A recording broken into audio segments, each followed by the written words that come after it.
I've never talked to a misogynistic man like this before. When it comes to attitudes, Destiny was condescending in this dialogue. And in other parts of the exchange, the host, Brian, said that he was being a troll. But Kristen did not have to call him a misogynist. I wholly reject. These people had like twice the talking time as me, and I was being barraged.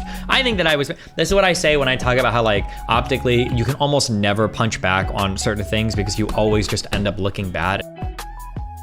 And today I'm reviewing one of the most frustrating debates I've ever seen. But before I do that, if you like this video, please hit the like button. If you want more content like this to help you defend your faith, please hit the subscribe button. And if you want to help us grow and reach more people, please consider supporting us at TrentHornPodcast.com. All right, so last week there was an abortion debate on the Whatever podcast. I say debate because it was really a barely moderated dialogue rather than a debate. It was two pro-lifers, Kristen Hawkins of Students for Life of America and Lila Rose of Live Action, versus a self-described pro-abortion YouTuber named Destiny. And man, I am not kidding, this was painful. I don't like the terms, to be clear. I think this guy's probably pro-life. It should be, it's like pro-abortion and anti-abortion. That's like really what we're talking about. If you're gonna call them pro-life, then you have to call me pro-choice. You can't call them pro-life and me pro-abortion. That's a little, the framing there is just kind of like an optics, like rhetorical trick. That framing is a little bit unfair. But like, yeah, it's either like pro-life and pro-choice or it's pro-abortion versus anti-abortion, I think, but. To review. It's 4 hours long, and it took me forever to watch and make notes because I just couldn't handle how awkward and unproductive it was. Everyone was talking past each other, interrupting, and sometimes they would just needlessly attack the other person. It was a missed opportunity for the pro-life position. Though I was impressed when Lila Rose admitted to interrupting too much, and in the dialogue she promised to do better. Life seems to be the cessation of a Why do you conscious have to experience. measure? Hold on, let him finish. Let him finish. Sorry, excuse me. Sorry, go ahead. Good point. Okay. No, So, Have you been One- just let me finish. Yeah. Thank you. Destiny, you need to start asking them to restate your position back to you. It's becoming exceedingly obvious that they are either not listening or responding in bad faith. Lila seems like she's kind of trying, though. So shout out to Lila. Dr. Ocho, thank you there. I'm trying to do better. I'm truly. Now look, I try to not be overly critical of people in these situations. I have been in the hot seat. I have done debates and dialogues where I didn't phrase things exactly how I would have wanted. And I've also had dialogues with non-Catholics where I interrupted too much, and the commenters let me know that, and I've tried to get better at that. It happens. So my goal in this video is not to dump on Lila or Kristen. They do great work, and it's easy for me to give arguments in this video after the fact at my own pace.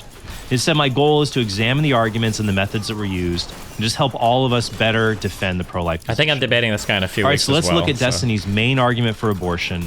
Then I'll talk about the stuff that Lila and Kristen said that I didn't find to be very helpful. So Destiny's main argument is that abortion might kill a living human entity, but it does not kill a person with a right to life.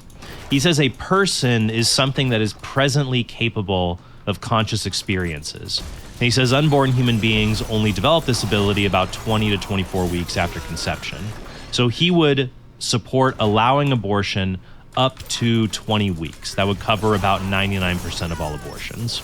A person, when we say who is suffering, we don't say what is suffering. We're not talking about a body. We're not talking about a heartbeat. We're talking about a person having an experience. So when I try to think of abortion, I try to think of who is being harmed.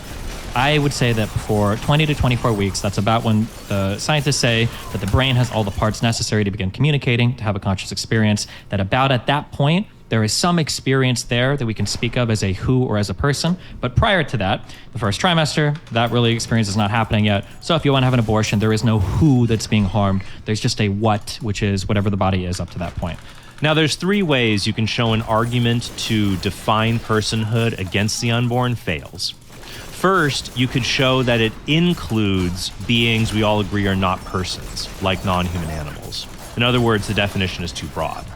Second, you could show it excludes beings we all agree are persons, like infants. Or you could show the definition's too narrow. Or you could show the definition is arbitrary. There's no good reason to accept it. An example of this would be the claim, a person is any human being who is born.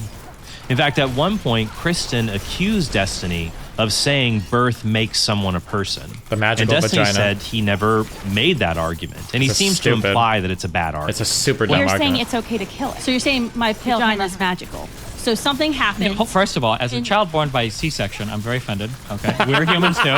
Number one, no, hold on. Is it Hold on. something? Wait. Hold on. Wait. The vagina magic guy is not in the room right now. I didn't give any qualification about birth being the magical time that made somebody a human. I've never said that ever. So I have no idea what position you're attacking there. In fact, Destiny debated atheist Matt Dillahunty on the bodily rights argument for abortion. And Destiny said the bodily rights argument does not work if the fetus is a person, because parents have moral duties to their children. True. So we can affirm that Destiny This guy's is seen generally my- right about the duty that parents owe to their unborn children. He's just wrong about unborn children not being persons. Before I get to the exclude-include problems of his definition, let's ask why we should accept Destiny's definition in the first place. He says we should accept it because people care about consciousness more than they care about life as an organism. Destiny says our willingness to withdraw life support from permanently unconscious people, like as he claims Terry Schiavo, shows that we believe a person dies when she permanently loses consciousness. Notice when you guys were talking about Terry Schiavo, the thing that you were trying to say was, hold on, Terry Schiavo wasn't totally brain dead. She had an intellectual disability. That shows that you yourself were trying to grab at that idea that she still had some conscious experience. Because at the end of the day, we all know that's the only thing that matters. Destiny then makes a kind of symmetry argument, which says that if a person stops existing when consciousness is permanently lost, then a person must start existing when consciousness begins, which he says happens at around 20 to 24 weeks after conception. Yeah, actually, we never got to that. Yeah, Why what did you changed for become you? pro-abortion? Because I did a greater analysis of when death happens, and then I realized that saying that life begins at the moment of conception doesn't make sense unless you say death begins the moment all of your body disappears. It doesn't make sense. Why do the markers for life and death have to be the same thing? Or the beginning Because of life? generally when we talk about why a thing exists, if we're trying to figure out like when a thing starts, sometimes we look at when it. But we know So when I think of like when I'm instructive on like how could I end a life and what is the end of life, none of it revolves around reception to pain, heartbeat, unique DNA. All of it seems to revolve around this conscious experience. And I picked Well, when life as begins human based on when I think life ends, because I think that's about what we're worried about protecting. What are we protecting when we talk about It's- human life? it's It's not no a body, different, though. it's not a It's no cell, different, it's not a definitely. heartbeat. We're protecting their conscious experience. That's Right away, there's a problem with this argument. The fact that many people would withdraw medical care for a permanently unconscious person does not show they think the person has died. All it shows is that most people would not want to live in that condition, or they think others would not want to live in that condition. But there can be cases where a person exists, but many people think they should be allowed to die or would even want to euthanize them because they think their life is not worth living. For example, imagine you were on a ventilator, but you were conscious and you were locked in. This is a condition where a person is aware of what's happening around them, but they cannot communicate, except maybe with their eyes. They're frozen, they cannot move. I'm sure some people would want the ventilator turned off because they'd rather be dead than locked in. Some would even want a feeding. Just real quick, and I'm not going to fault him for not knowing this because it's incredibly unintuitive. So I don't blame him at all for not knowing this. People that have locked-in syndrome actually generally report like pretty good quality of life. It's funny because I used this argument 2 days ago, but it was also technically not true, but the girl didn't know it. Even people with Down syndrome and everything generally report high quality of life. Human beings are incredible at acclimating to unbelievable disabilities. And as a healthy person, you look at somebody with a disability like, oh my God, people think if I was in a wheelchair, my life would be f***ing over. But the reality is you can actually be quite disabled and still live a pretty happy, pretty good life. Even people with locked-in syndrome have that. So, but I don't fault this guy for not knowing that because that's pretty unintuitive. However, what I will attack him on is I will say, I don't believe anybody would ever advocate for unplugging somebody with locked-in syndrome, with killing somebody with locked-in syndrome. And I don't believe anybody would advocate for killing somebody who might be in a condition that they don't want to be in. Typically, the only time... Wait. But anyway, even for people that like, if somebody's dying of cancer or whatever, we typically would never say that it's morally ethical to kill that person. We would say that it's ethical for them to end their own life, though. And I do think that's quite a distinction that needs to be drawn. But... tube removed or would want to be given morphine and killed. But remember, not killed. We're not usually talking about killing them. We're talking about helping them commit euthanasia, which is different because euthanasia implies the consent of the person whose life is being ended. I think that's an important distinction.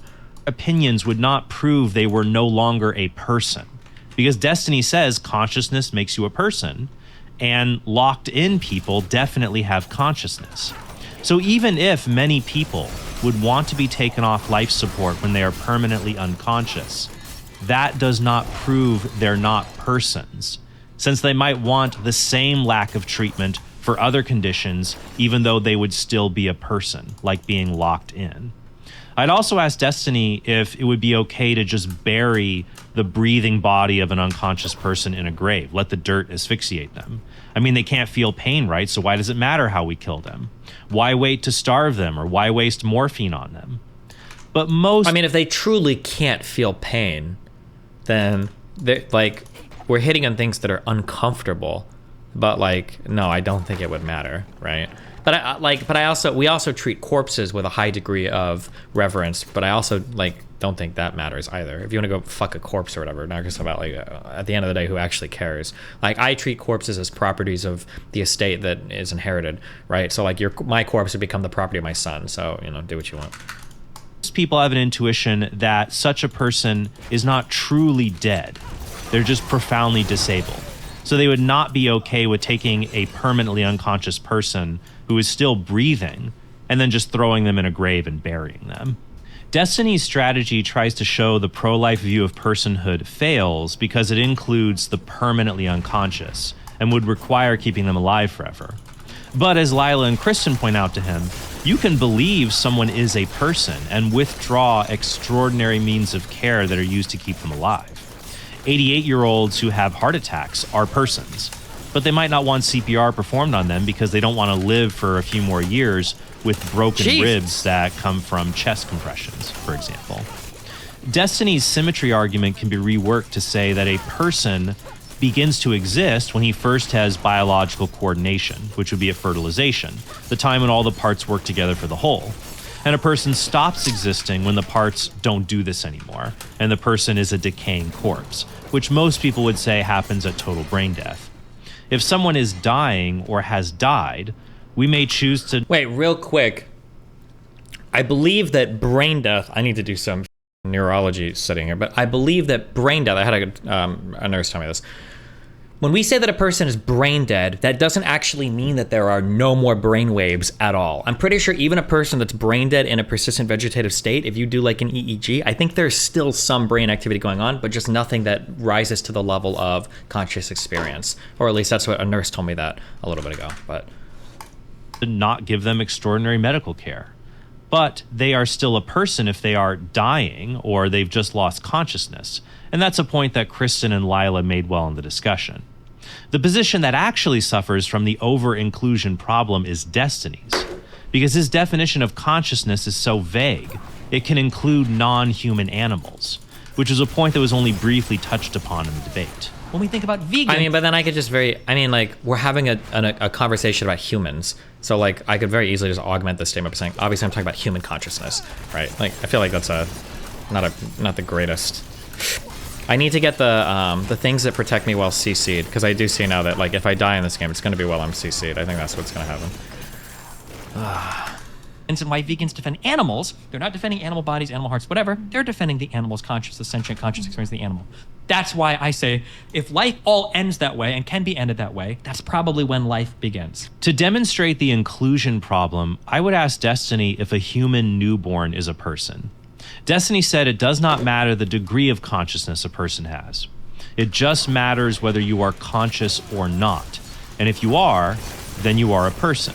And Destiny says an infant is a person, even though they have minimal consciousness. He also uses the examples of a football player, that the football players on a team might have varying levels of skill as players. Some might be really good, some might be really bad or barely able to play football at all. But there's a binary. You're either on the team or you're not on the team. Much the same way with consciousness, there's a binary. Even though some people might have minimal amounts of consciousness, like an infant, they're still a person, even if other people have a lot more consciousness. There's a binary of are you an NFL player or not. However, there could be people that are better NFL players than other NFL players, but there can still be the binary of if you are or you aren't. Was there less of a person than a. Yeah, but there's still a binary of do you have consciousness or not. Once you have it, you can talk about degrees of consciousness. And that but I can guess what it's like to be a baby. There's probably a lot of new sensations. You're probably having crazy temperature adjustments. You're probably seeing a whole bunch of stuff but really squinting away from it. I can guess what it's like. I don't know exactly. I can't guess what it's like to be a thing without a brain. Okay, then what about animals like dogs or pigs or rats that have more consciousness than a newborn?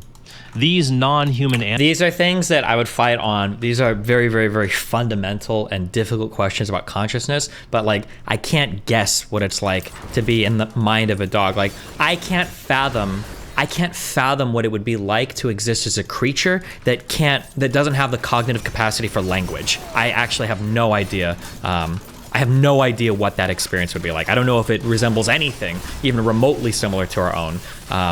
Because I think that like that capacity for language and understanding like future and past events, like all the cognition that we have as humans is way, way, way, way, way greater than even the smartest of animals seems to have. So no, I don't think I would be able to fathom that like I could potentially like a baby's experience.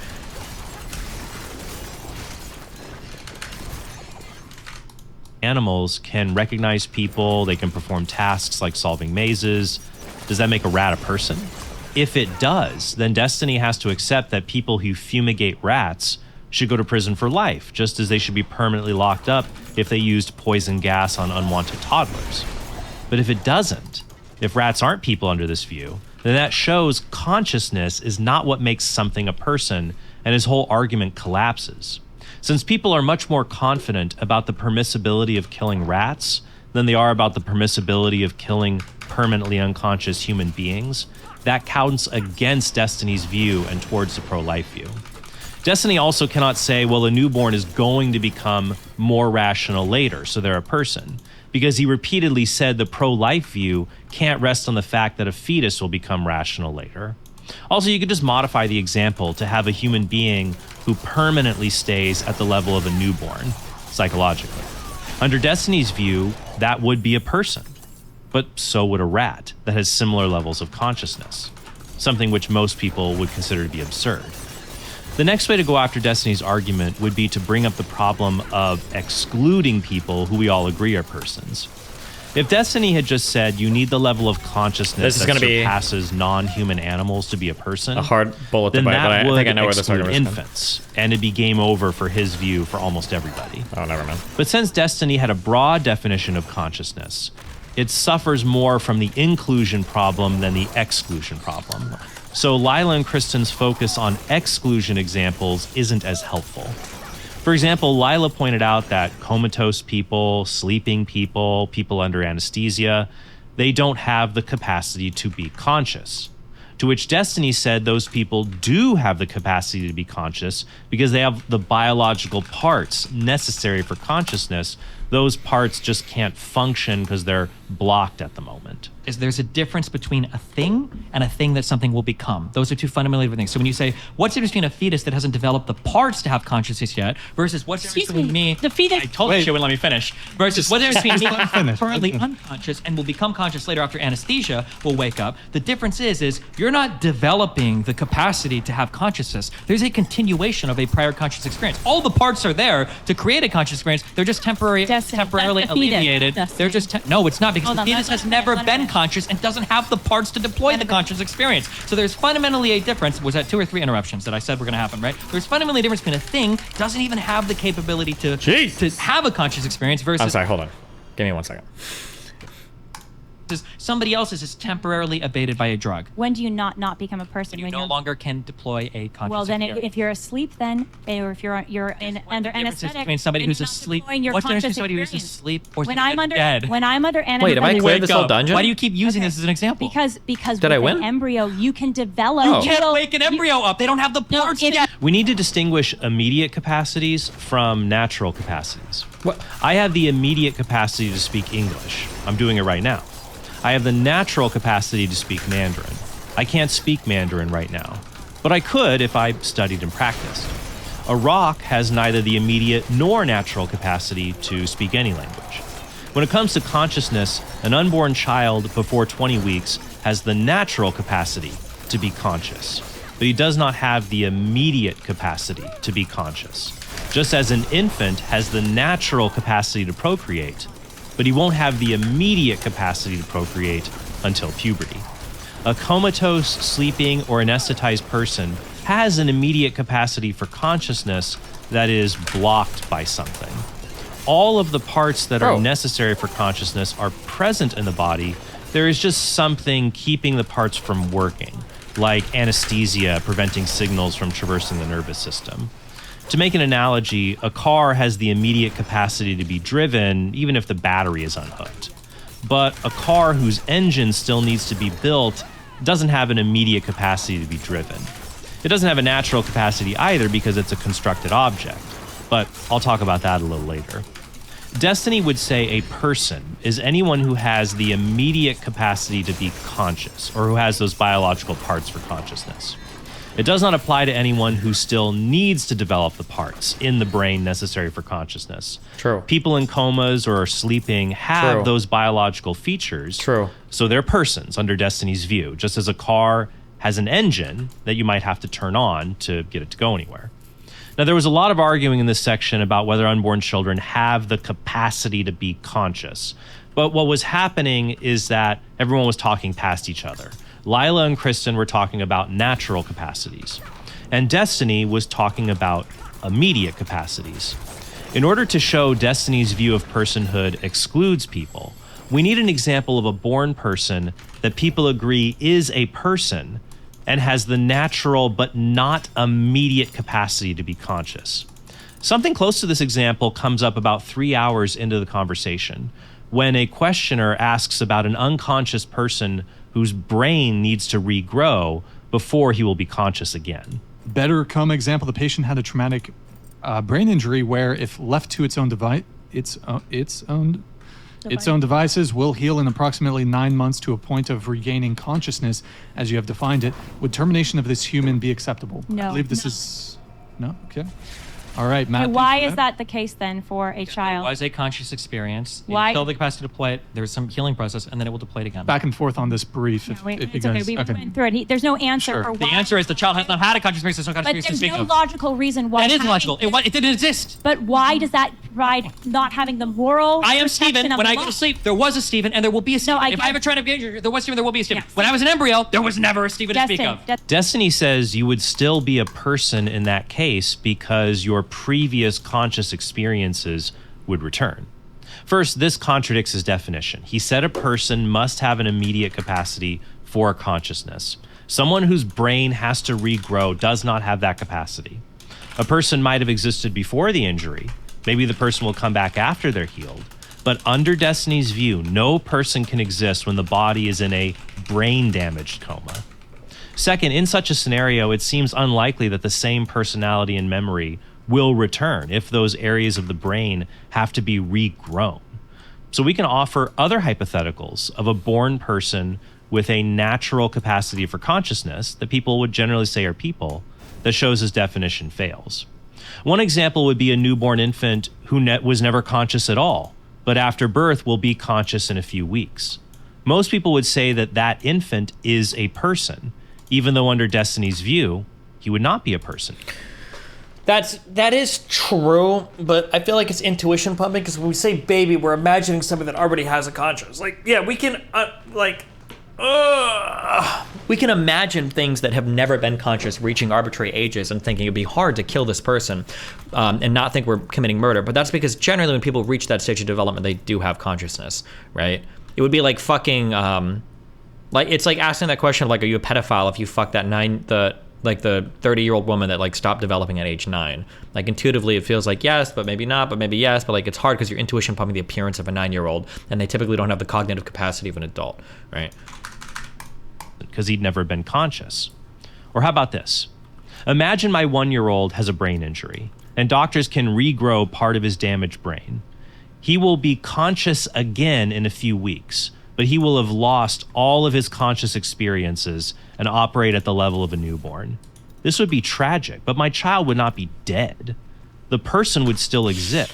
That's a really hard question. I don't like it when people people want to test like an abortion debate by bringing up really hard questions of identity, because like the reality is they're asking really good questions, but I don't think they're getting you any further in an abortion debate. If anything, they're probably getting you further towards this isn't a person, right? What your identity is. If you were to take a person and wipe every single memory they have and then basically reset their whole brain and get rid of all their characteristics and everything too, you can argue that you have already actually killed a person. I think there's an argument to be made there that a death has already happened.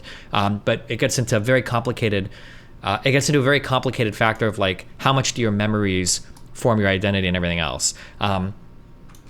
Stop salvaging rares. You don't need the mats anymore, but you need the gold. The reason Selnik, I salvaged it because it had 2 topazes or 2 rubies in it. You dumb fuck.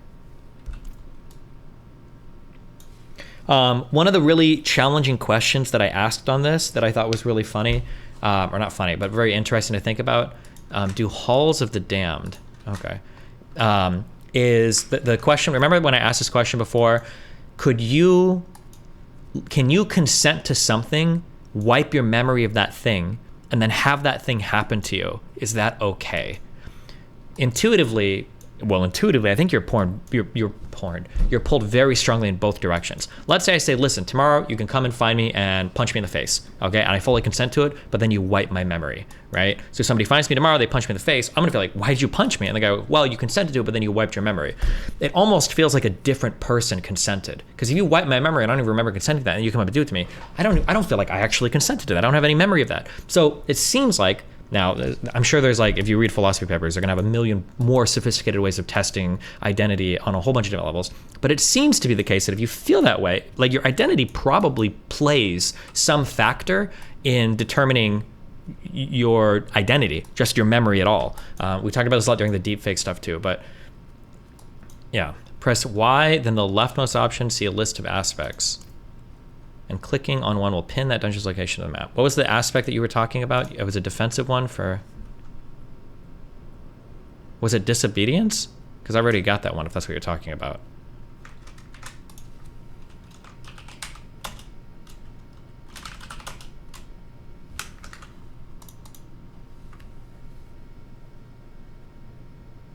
Yes. Oh. I think I already have disobedience on one of my items.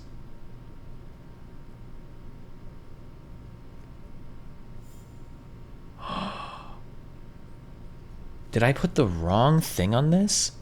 Gained 15% damage reduction while shapeshifted into a fucking werewolf? Why the fuck is this imprinted on this? Am I a fucking furry? See, I didn't consent to this, and apparently I did it, because it's account bound. Active disobedience.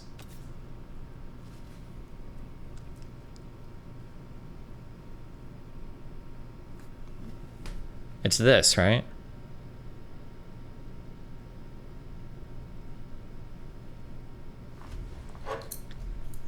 Bro has no mats? Yeah, I don't get mats from anything, okay?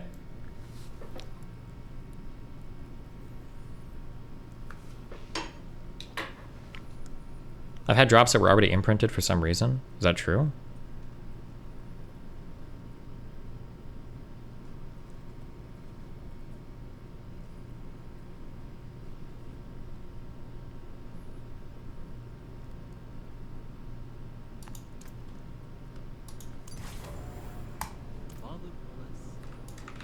When is the first kick stream? I'm probably gonna start that on July 1st.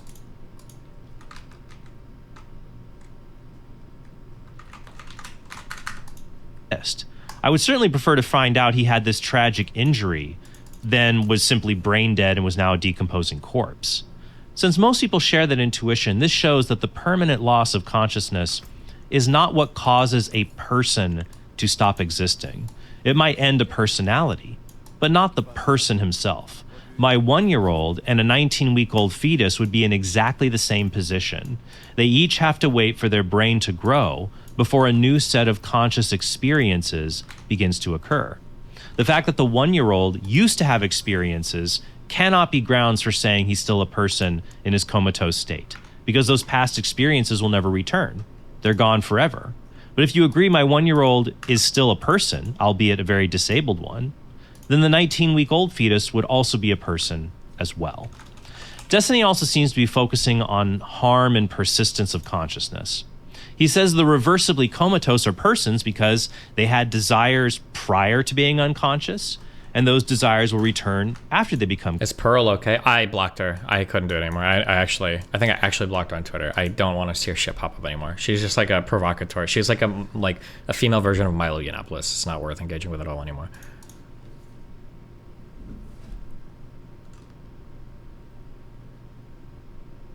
Rape culture only exists because some women refuse to dress modestly.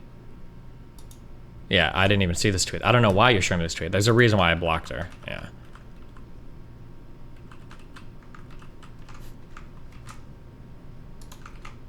Unconscious. But as we saw, this does not explain the wrongness of killing a born human who permanently loses his memories. A point Lila brings up regarding amnesia, and Destiny... Destiny, is this even her? Troll account for the win. Oh, it's not even her account. I can't even distinguish real tweets. Wait, you're fucking retarded though. You get a 3-day ban for not realizing it and linking it to me.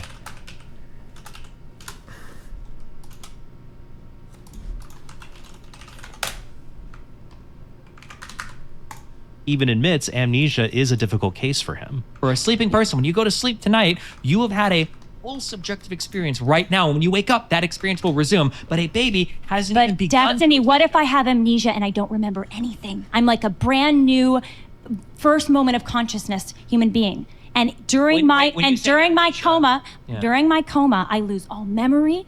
I lose all sense of my personhood. And when I emerge from my coma, I am like a brand new baby. Would it have been okay during that coma to kill me? Oof, I would have to think a lot about that question. So the issue... Have you thought about it before? No, I've thought about it a great deal, but the question is way more complicated than you seem to think it is, okay? But that's not an easy question. For another, also, I think, oh fuck, I probably will talk to this guy. We can test our intuitions and push on the other end of that, and we probably find that I'm more right than this guy's willing to admit. Because for instance, when we say, well, if you just erase a person's memories and then say that that person is dead, that doesn't feel like a good answer, right? True, but let's accelerate the timeline. You can talk to people whose relatives are in late stage Alzheimer's disease, and they actually do say that. They say that it feels like this person isn't here anymore. They don't remember me. A lot of the memories have been wiped. It feels like they died before the body did. And that is a really common report from people that are dealing with people with Alzheimer's disease. So I think that if you move to the other end of that spectrum and test it, I think you do find that memories tie pretty heavily into identity. And my statement isn't as absurd as it seems on its face, but... Second, Destiny's view assumes you can only be harmed if you have conscious experiences or desires that are frustrated. But that's not true. If an unborn child stood to gain an inheritance and the money is stolen from him before he's born, the child has been harmed, even though he was not and may never be consciously aware of what happened to him. The same is true if his life is taken from him without his conscious awareness either. Another problem with Destiny's view is that he assumes when a fetus develops the organs necessary for consciousness, it becomes a new kind of thing, when in reality, it's the same kind of thing, it just has a new ability. People are living organisms that develop. They're not constructed objects like a car. At one point, Destiny said that an embryo was like a blueprint, or he said that knocking over steel columns isn't the same as destroying a building. That's true, but human beings are not constructed like buildings. Lila actually gave a decent example of a self-building car being a car through its whole existence. But in these kinds of conversations, I like to use Richard Stith's Polaroid analogy. Imagine you saw the aliens that landed in Nevada allegedly a few weeks ago, and you took a picture of them with your Polaroid camera before they went back to outer space. When the picture comes out, it's just a brown smudge. Your friend then tears up the picture. He says, well, it was only a potential picture of aliens. It's not an actual picture. We value pictures of aliens, not brown smudges that could maybe become pictures. People don't buy smudges, they buy pictures of aliens. But that's not right. What matters is the picture of the alien itself, which did exist. It just had not finished developing yet. And when destroying it, the picture is gone forever. Likewise, what matters for human beings is not that they're presently conscious, but they're the kind of being who can be conscious. I don't necessarily buy that. Like, you could argue that you destroyed a negative or you destroyed a picture that's developing, but it's the development of that is so, the timeline is so soon. I feel like it's another intuition pump. Like if the picture took 9 months to develop and you destroyed the picture, people would be rightfully upset. They might still not say you actually destroyed the picture of the aliens, but you effectively robbed us of the picture of the aliens, which you would want. That's a valid thing to feel upset about, though, but it doesn't mean a picture was destroyed. For instance, if a woman has a miscarriage of a fetus at 16 weeks, she can feel robbed of a future child, which is true, but it doesn't mean that a child was killed. Same, yeah, right. Because this is the potentiality argument, I think. A person always exists throughout his development of different abilities. And if you destroy that person before they develop various abilities, then that person, that unique, unrepeatable person, will never exist again. Finally, Destiny said that you are your brain, which means that you are just the parts of the brain that cause consciousness to exist. He claims this is true by asking Lila and Kristen if they would still be a person if you replaced every part of their body with an electronic component. And then when I think of like all the ways that I could replace parts of the body, if I replace the heart, that's probably still a person, the arms, every single thing. But when you start replacing the brain, something unique seems to be happening there. It seems like we are our brains, the experiences, the memories, the subjective conscious interpretation of the world. I need to move out. When I'm arguing with bad faith people, I need to move out of philosophy mode, because I usually use phrases like this as like, this is a really good faith attempt to have a genuine conversation. I usually say like, it seems to be the case, that it seems to be. When I say it seems, what I'm saying in a very polite way is our intuitions are pulling us in a certain direction. I should just drop that it seems, and I should just like state in a more argumentative way, like, when you do this, this happens. When we eliminate a person's brain, we're losing the person. Rather than saying it seems to be the case that, because that it makes my argument sound weak, which is okay in a good faith back and forth philosophical discussion with somebody. But when people are just trying to like score debate points, I should probably just be more firm on the on what I'm saying. World, that seems to be the thing that's really important to defend. Of her being here's the people question. in the room Let's say saying that she's you alive. take a person, and let's say that you chop off their arm and you replace it with a bionic arm. Is that still a person? Okay, let's say you Yes, chop off a leg and replace it absolutely. with a leg. Is it still a person? Yes. What if you get rid of the heart and replace it with a bionic heart? Is that still a person? Yes. And then at some point, What you're if you gonna replace, run out now of let's say parts. we've got a full human. What if you just replace the brain? Is that still the same person? I mean, yeah, if that's possible. I mean, if you get to that point. Okay. Destiny has not shown that we are identical to our brains. All he has shown is that in human organisms, we can be reduced to the brain if you have other life support. In the same way, a tree is not identical to its trunk, but you can trim a tree all the way to the trunk and it's still the same tree. If you replace someone's body with electronic parts so that they stopped being an organism that is assisted by cybernetics and became cybernetics that just kind of looks like an organism, then I would say the person has died and a robot that thinks they have the same memories now exists. Even if you just replace the brain, you will have destroyed the organ that allows all the other parts to work together in a coordinated fashion. That's also assuming that the same memories would persist, but there's good reason to think that machines can never be conscious. They can only mimic conscious behaviors. Ooh, what's that evidence? I wanted to ask Penrose this and I didn't get the chance to. I'm so curious what his evidence is for that. I hear people make that assertion really confidently a lot, but I don't see why that should ever be the case. That theoretically, if you could emulate with perfect accuracy the underlying biomechanisms of a human brain through a virtual machine or whatever, through some computer system, why wouldn't we say there's a conscious experience? I'm so curious why. I'd also point out that you have the same puzzles for Destiny's view, even if this were possible. What if you copied the person's brain and created a robot with the same memories and personality?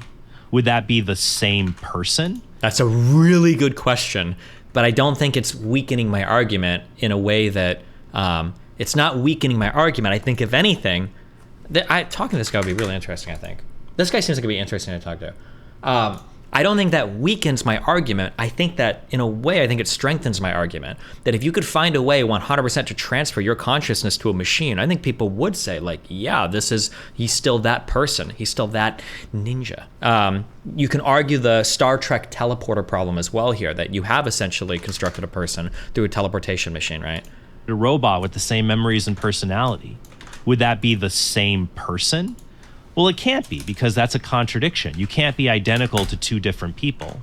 Well, you would diverge as two different people the second the duplication began, right? A la The Prestige, Christopher Nolan's movie, right?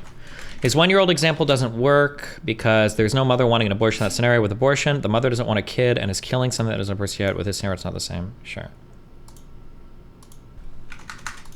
shows we're not identical to consciousness. Or what if you cut my brain in half and you put each half into two brainless corpses, and each of them wake up and they think they're me? They can't both be me. What happened is when you did that, I died because I as an organism ceased to exist, and two other corpses were reanimated and had my memories, but they weren't me. Is this supposed to sound absurd? Because I think that probably is what I would say. But I feel like most people... Wait, refresh your build guide is...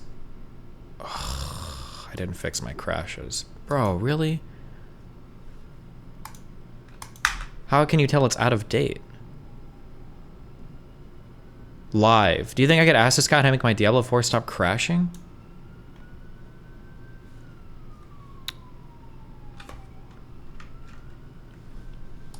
Because I am not just a bundle of conscious experiences. I am a living human being or a human organism. Destiny also claims that if you separated someone's head from his body, you would choose to keep the head alive rather than the torso because you just are your brain. Let's say that you could cut my body, cut my neck off, right? You cut dismemberment of the neck. Let's say you can choose to keep one thing alive. There's a blue dev post with a crash right now. It's a known issue being worked on. Wait, can you link that? Show me that. Prove that to me. Make me feel better about myself. My head and put it on another body, or the whole rest of my body and put another head on. What would you choose to make it me? I'd say you are the brain and the body. You are now just separated from each other. No, I would contest this hardcore. I don't believe you believe that. If we ship of Theseus your body, I don't believe we would ever say a true change has happened until you begin replacing parts of the brain. If I replace your arm with a bionic arm, another arm with a bionic arm, if I take here's the thing. If I take a quadriplegic who's lost all 4 limbs, would you be considered a quadriplegic at that point? Or would you just be considered an amputee, actually? You wouldn't be considered If I take like a quad amputee, and then I get to the point where I've cut every limb off and then I replace it with bionic limbs, we wouldn't say that like this is less of a person or you're losing parts of your person. I feel like your identity is still very squarely like an emergent property of the underlying biological structures of the brain. That's what I feel. And I think most people intuitively would feel that as well. As my leg could be amputated and put somewhere else and it would still be my leg. We'd keep the brain alive. I love the terminology he uses, though, because I think that the terminology he uses, I feel like it kind of shows, right? My leg, it's not you. You wouldn't say, that's me. You'd say that was my leg. Or maybe you would still say that's my leg, but it's like a thing you own rather than what you are. Although I guess you could also say my brain. Not like me, to be fair, I guess. Alive instead of the torso because the heart and lungs can be replaced with a machine. But the brain cannot be replaced with a machine that keeps the body alive in the same way. Our decision says nothing about whether you are identical to the features of the brain that cause consciousness. This is why I'd also point out that abortion is a controversial issue, so we can't resolve it with hypotheticals like brain transplants that are even more controversial than the controversial issue we're trying to resolve in the first place. When dealing with controversy... Yeah, but why is it controversial? Heart transplants aren't controversial. Kidney transplants aren't controversial. None of these other things are controversial, but a brain transplant might be, but why? I think it's because we're really hitting the limits of identity there, and we're asking really profound and important questions about what a person is, right? Click my shit, it fixed crashing, maybe it could help you. What? A possible solution that worked for me. Disabling all overlays. I already limited FPS. And that seemed to help a bit, but it obviously didn't fix everything, but...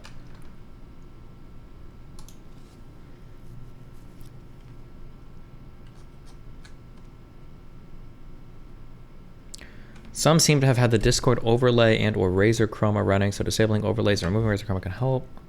Yeah, I don't know. You should use simpler examples to deal with the controversy.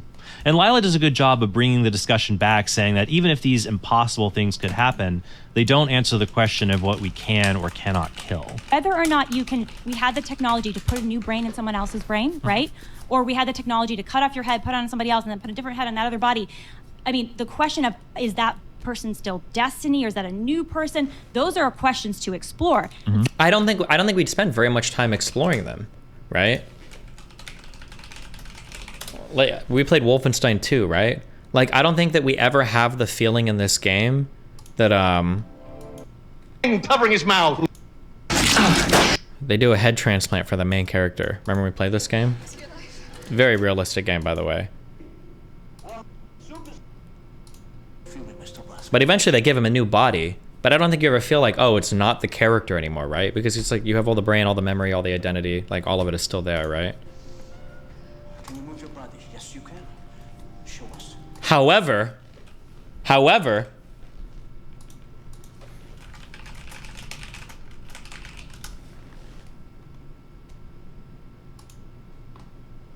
in this game, Lady Luck, you have no it seems as though Liquid Snake is able to take over Ocelot's body just by having an arm transplant. So maybe the body parts do contain your identity. I've been waiting for this. It can't be. Wait, what was the in-universe explanation given for how Liquid Snake was able to take over Ocelot's body with the arm? What was the I know there was some in-game reason why this happened, right? I don't remember. Was it like hypnotherapy to was it nanomachines? How did Liquid Snake take over Ocelot's body? Yeah, I thought that it was Yeah, it was this. It was Hypno. Okay. Because I thought this was in Metal Gear Solid 2 at some point. I thought they explained this. Or maybe it was Metal Gear Solid 4. He's not actually Liquid Snake. He, like, hypnotized and mind-fucked himself into being... Yeah.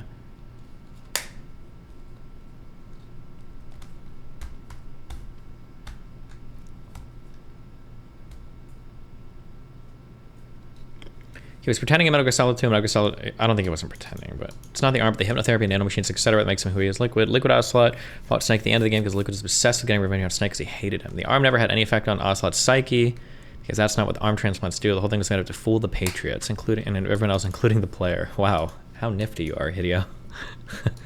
But in both cases, it would be wrong to kill Destiny with a new body that maybe is part Destiny, or Destiny with a new brain that's maybe part Destiny.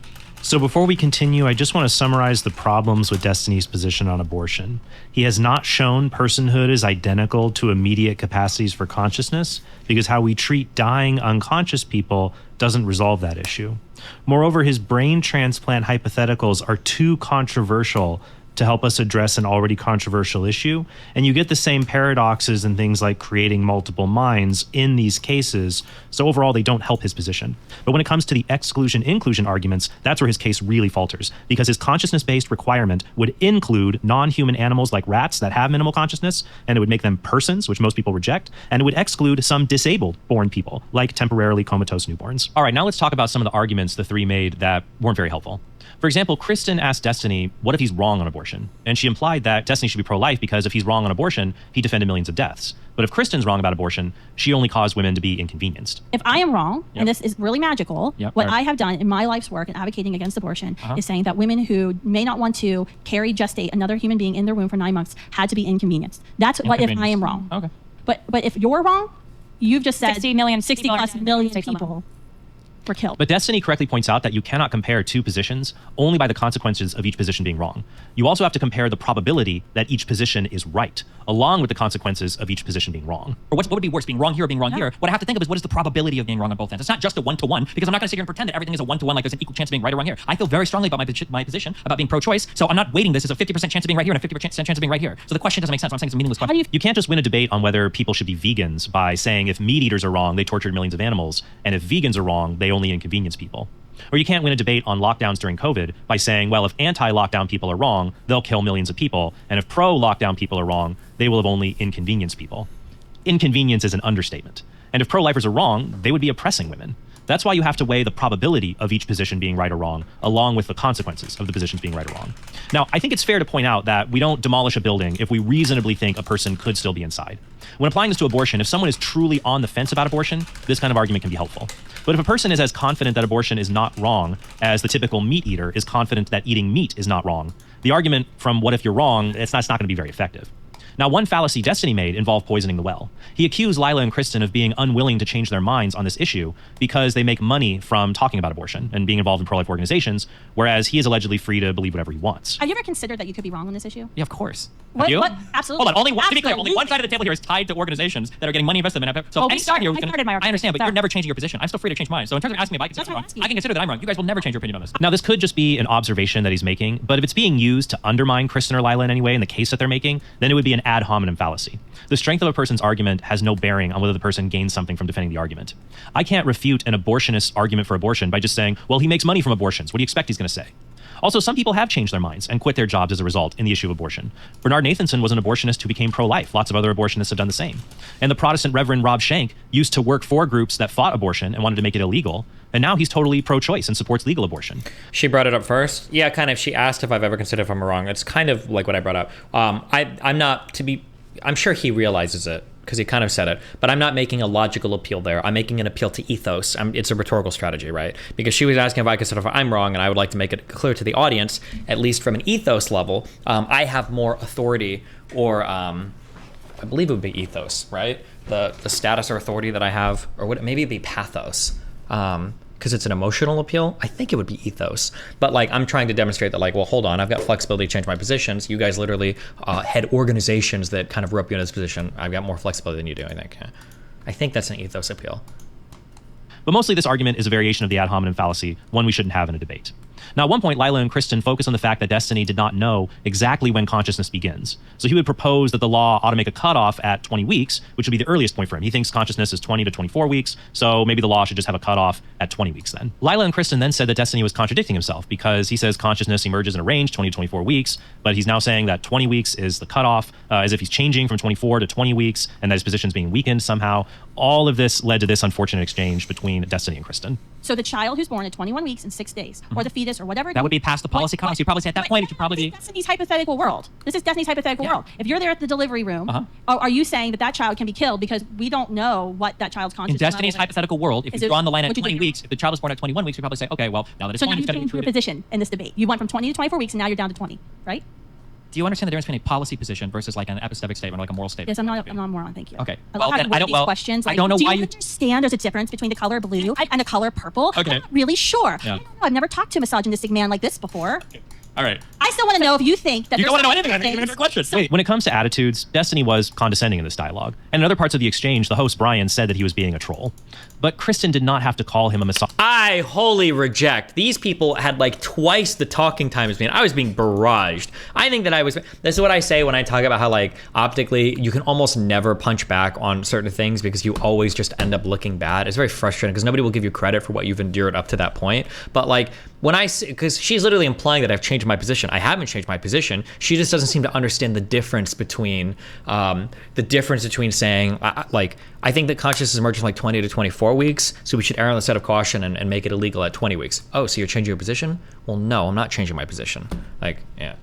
Misogynist over and over and over again. Yeah. I've never talked to a misogynistic man like this before. It's not misogynist, okay? Now that is misogyny because what you're saying is in the womb and be productive citizens of our society. They should. That's exactly, that is misogyny. So Destiny, I don't know exactly that. Hold on, let's let Lila go. Go ahead, I Lila. think your question might betray. When you do something like this, it just gets weaponized against you.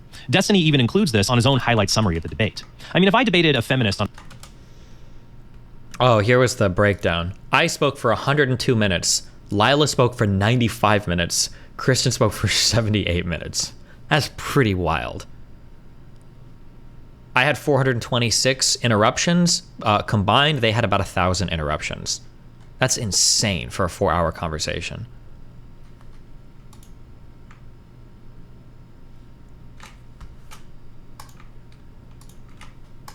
on abortion, and she kept calling me a misogynist over and over and over again. This would just hurt her cause. Even people sympathetic to her might start being sympathetic towards me. So I strongly recommend against this kind of approach in a dialogue. Also, just because Destiny does not know when consciousness begins, that doesn't disprove his argument. He can draw the line for legal protection to be right before consciousness is able to happen. pro-lifers have to do the same thing. There's a range of time when the heart forms, but we just draw the line at 6 weeks for simplicity. Fertilization or conception is not a moment. It's a process that takes place over 24 to 48 hours. But we can still pick a moment after the cells combine and say that's when a new life begins, even if it's possible it began earlier. So we don't want to make too much of a fuss about defining life or personhood based on ranges, because that can be used against us. Next, Destiny provides Did you expect to have 400 interruptions yourself, though? Yeah, of course, because at some point I have to, because I can't just keep getting steamrolled. So of course I'm going to interrupt. Yeah, of course. clever response to a common pro-life argument dealing with personhood. Kristen says that whenever we've said in the past that humans were not persons, society was wrong. So what are the odds we're correct now when many people in society say the unborn are not persons? But Destiny says that whenever society in the past said that women don't deserve certain rights, society was wrong. So what are the odds society is right now when they say women don't deserve the right to have an abortion? So if you're gonna make an argument that like, oh well, viewing people as people sometimes are not as really problematic, then I'll say, okay, well, restricting rights from people, especially women, has also been really problematic historically. Welcome to women's suffrage. Welcome to women being able to own property. Welcome to women having access to birth control. Thank you for explaining women's rights. No problem. I'll do it. You guys have the problem with the understanding. It's a clever response, but only because it misdefines the oppression of women. When women were denied the right to vote or the right to go to college, they were denied things men had a right to obtain. That's why it was unjust. But no one says that men should be allowed to have abortions and women should not be. Well, that's kind of a hairy argument because obviously men can't get pregnant, right? So this is not a case of Sorry, don't quote me. That was transphobic. taking away rights from women in that sense by making abortion illegal. You'd have to reformulate the argument to talk about taking away rights from women that are unique to women, that have nothing to do with men having those same rights. And the number of those cases is going to be vanishingly small. But there are many cases of human beings being wrongly depersonalized throughout history. So while I don't think that Kristen made a misstep here, it's good to know about how pro-choicers can make a clever pivot on this argument. Now, one unhelpful thing that did happen was Lila and Kristen's unwillingness to engage Destiny's hypotheticals. For example, when Destiny asked whether a permanently unconscious human being was a person, Lila and Kristen instead quibbled about whether we could ever know someone is permanently unconscious. That's an absurd No, position that's to not what imagine a person could be in a coma. I said you needed to provide more information. Was it a medically induced coma? How long was the coma? These questions matter. Destiny, what is the question? Ask a very simple question. What's the question? A person is in a bed. This person is unconscious in a coma. The doctor has a machine and he pushes the button. The machine says this person will never wake up again. But the rest There's of the no body one works. like that exists. That's why it's called a hypothetical. And it's Hypothetical means that Destiny, because it doesn't exist in the real world. You're inventing a false hypothetical that doesn't exist in the real world. That is So and it's human life. That's why it's called a hypothetical. It doesn't exist in the real world. It's hypothetical. If it existed in the real world, it would be an example.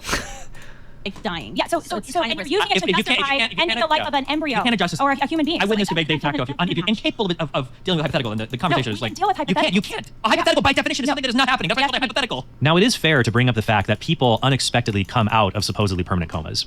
But for the purpose of moral discussion, Destiny's point is fair because there are also cases where people never come out of comas and we're pretty sure that's what's going to happen. In fact, I could steelman Destiny's position and ask Lila and Kristen, would it be murder to take an anencephalic infant, a baby born with only a brainstem, off of a heart-lung machine that is keeping him alive? Well, they would say yes because apparently they think that brainstem babies. Was it Jackson? Is that who they brought up? This is really hard, and this is gonna really fight with your intuitions. But I'm pretty sure that this baby is not like. I think that this baby developed everything normally, except I don't think it has like the prefrontal cortex or like a lot of the midbrain even existing. It doesn't exist. I'm pretty sure the baby only has a brainstem. So the parents kept the baby alive for as long as they could because it responded to stimuli. Because brainstem, I think, will give you very basic, like your pupils will dilate, and if you poke it, it'll move a little bit in response to like external stimuli. But there's very likely there is absolutely no conscious experience happening. These people who are like, oh, they're thriving, it's getting better every single day. Like, well, it's not. I don't think this kid was like ever. Yeah. The parents were also super Christian. Yeah.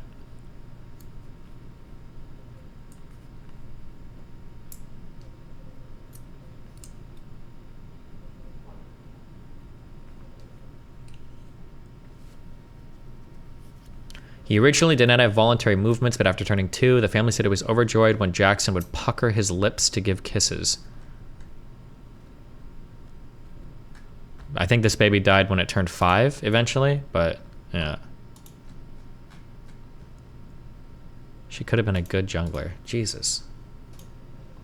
A pro-lifer can say it's not murder because the right to life does not include the right to be kept alive in an... Answer the $100 dono. Destiny, why wouldn't human growth be used as a metric for life rather than consciousness? Because your body is constantly growing until you die, in which there's still some growth.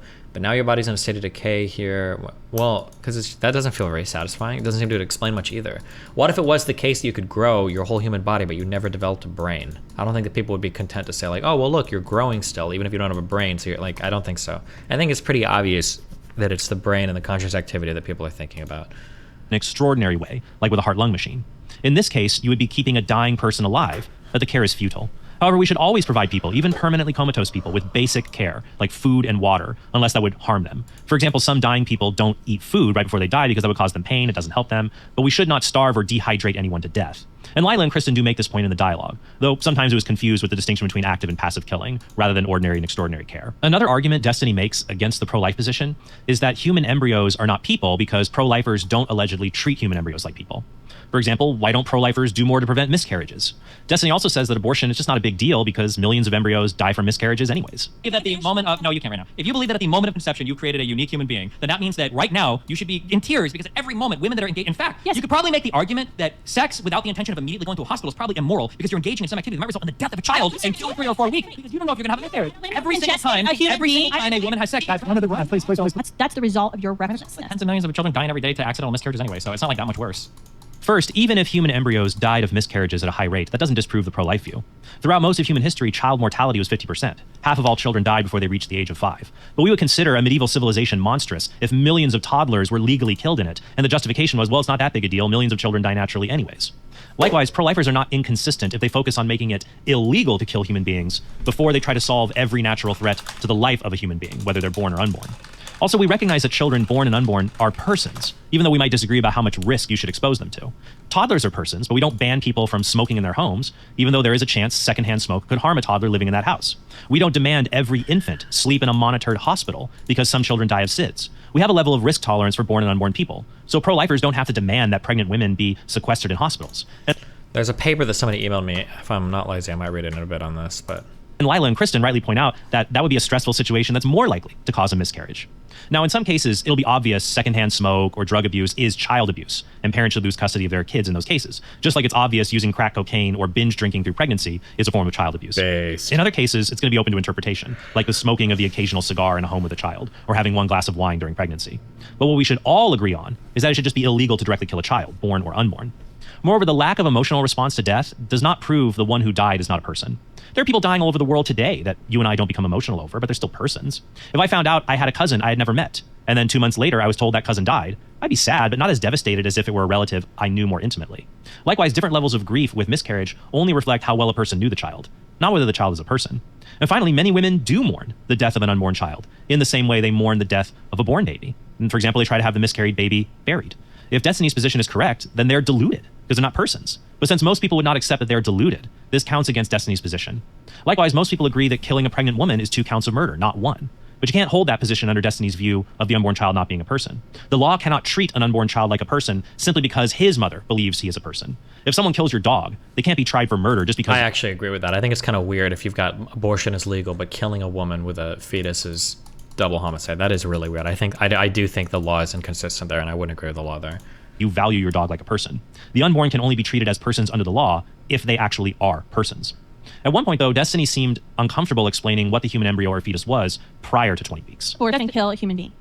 A human being, I probably wouldn't agree to those terms, no. Well, if you want me to say yes, make it feel better, sure. So I think Destiny should have just clearly said, yeah, prior to 20 weeks, a human organism exists, but it's not a person. Just as a human organism exists after a person... I think that's essentially what I said, but sometimes I kept, trying to keep all these terms straight when I'm having 2 people screaming was more difficult than I thought, but I'm pretty sure I essentially say what he's going to say here, yeah. It's existing because he's in an irreversible coma. He should have just owned his position, and then you could have a clear conversation about what's wrong with that position. At another point, Destiny said that it's a fetus. Kristen says fetus just means offspring, and Destiny said, yeah, but the etymology of the word fetus does not prove a human fetus is a person, because of the meaning of the word.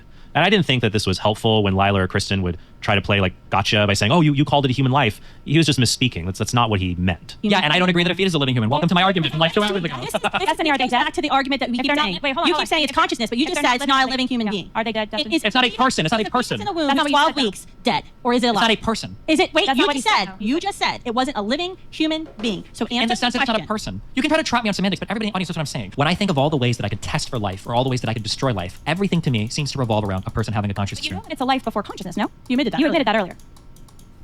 What do you think I mean when I say a life? You mean a biological human life, no? We all agreed on that. Another point that got muddled was debating whether it is wrong to abort a child for eugenic reasons, such as if the child is mixed race.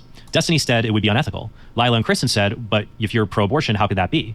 And Destiny rightly says you can consistently support legal abortion and oppose eugenics. But you just said, Okay, so if a woman has an abortion at 19 weeks for a eugenic reason because of the skin color of the baby, because she... Oh, that could be unethical, sure. That would be unethical. That could be, yeah. That's what I'm saying. Earlier, it wasn't unethical for a woman to get pregnant as a sexual fetish and continue to have abortions at 19 weeks because a 19-week-old baby is not a baby and not a human, not a person. So why would it be unethical to kill a 19-week-old who based for a racist reason? I don't know if it's unethical to practice a sexual fetish. It might be unethical to design society with a racial vision in mind. So it is wrong to kill at 19 weeks for a race-based reason.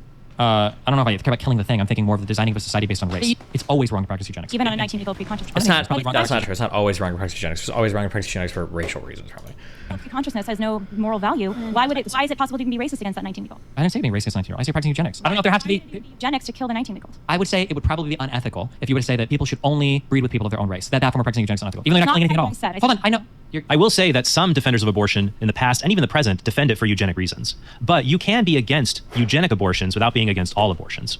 For example, imagine a woman goes to a doctor and says, hey, I had intercourse with a racial minority, but I don't want a mixed race baby. Can you please destroy the man's sperm in my body? The doctor may say no, because that's a racist request. But if the woman was raped, she might say, can you destroy the rapist's sperm in my body? In that case, the doctor should say yes. Catholic hospitals even have explicit protocols to allow this. Just because it would be wrong to destroy sperm in some cases, like eugenics, that doesn't mean that it's always wrong to destroy sperm because you can destroy it in the rape case. Likewise, just because it would be racist to destroy human embryos for eugenic reasons, that wouldn't prove by itself that it's wrong to destroy human embryos in other cases. True. Now, I think that bringing up racist or sexist reasons to abort are great ways to undermine certain bodily rights arguments, or arguments that just say abortion is a woman's choice. They just don't work against Destiny's particular argument. Finally, the three of them talked about the burning IVF lab scenario and whether you should save a toddler or a tray of embryos. I'm going to pass on discussing that right now because I believe it really deserves its own episode to address it. And there were other points that were brought up in the dialogue, but I don't want to go on too long for this episode. I think that all of the major points have been covered. The biggest thing being that Destiny's position on basing abortion on consciousness fails because there's no good reason to accept it in the first place. Just because people would not want to live in a permanently unconscious state, it doesn't follow that they're no longer persons because people might not want to live in various conscious states, like being locked in, and yet you would still be a person. The biggest problem with this view is that it includes non-human animals because they also have minimal consciousness. It says that they're persons when animals like rats are clearly not persons, and it would exclude some born persons, such as a newborn infant who had never been conscious, or someone whose brain needed to regrow its parts in order to be conscious again. So we see that Destiny's argument does not work. He has not refuted the pro-life position, though I wish that that had been made clearer in the dialogue that Lila and Kristen had. I'm grateful they went on the show to talk about this and to engage others, but I think that we have to be honest when certain arguments or methods are not effective so that we don't duplicate them in future exchanges. All right, well, that does it for me. I hope this review was helpful. Look, once again, I'm not trying to attack anyone. I'm just trying to help all of us come closer to the truth by listening and thinking about this issue. I actually sent an invite to Destiny on Twitter to ask if he would like to dialogue on the issue publicly. I haven't heard back yet, so if you would like the two of us to have a dialogue or a debate on abortion, happy to do so. Shoot him a message, let him know I'm interested. Also, guys, I know I've been saying this for a long time. I'm so sorry, but the second edition of Persuasive Pro-Life, my publisher, Catholic Answers, has told me it should be out in a few weeks, sometime in mid-July. I'll let you know more about that when it's available. So thank you guys very much, and I hope you have a very blessed day. Hey, thanks for watching this video. If you want to help us produce more great content like this, be sure to click subscribe and go to TrentHornPodcast.com to become a premium subscriber. You'll help us create more videos like this. And Yeah, I'm setting something up with either him or there was another guy who was trying to set up a debate in another state that I think we might both go to. So we'll see what happens.